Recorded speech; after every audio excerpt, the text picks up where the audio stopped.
একমাত্র ভয় পাবো কাকে? নাকি আবার টাকা পয়সা খাইয়া ডান দিকে বাম দিকে করব?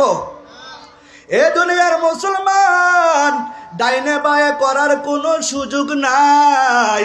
আমার আল্লাহর এক বান্দা মাতবর রে দিছে বিচার করার জন্য। এবার আমার বোন কয়, ও মাতবর সাহেব, যা লাগে আমি তোমাকে দিয়ে দেব, যা লাগে আমি তোমাকে দিব, কিন্তু বিচারটা যেন আমার পক্ষে হয়। এমন লোক আছে না নাই? রাত্রে মাতবরের সাথে যায় মুসাফা করে, মাতবর সাহেব বিচারটা যেন আমার।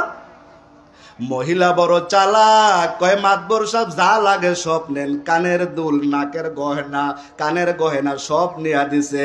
আবার পুরুষটাও ডাক দিয়া কয়, ও মাতবর সাহেব, যেমন বিচারটা যেন আমার পক্ষে হয়, তবে শর্ত কি?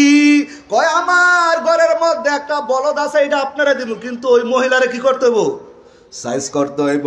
এবার যখন বিচারের মধ্যে বসছে, কিন্তু মাতবর সাহেব তো ওই মহিলার পক্ষে আর কথা বলে না।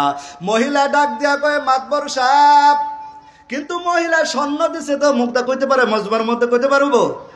মহিলা বড় চালাক, তো ওই পুরুষরে ঠগাইতে হবে, মাইর খাওয়াইতে হবে, যা লাগে দিছে, কানের দুল দিছে, গলার চেন দিছে।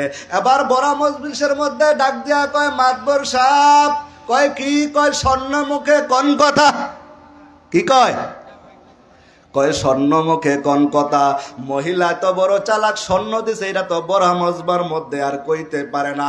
মাতবর বড় চালাক, মাতবর কয় কি বলবো স্বর্ণ মুখে কথা, ওর বলদে ঘুরাই ফেলছে আমার মাথা।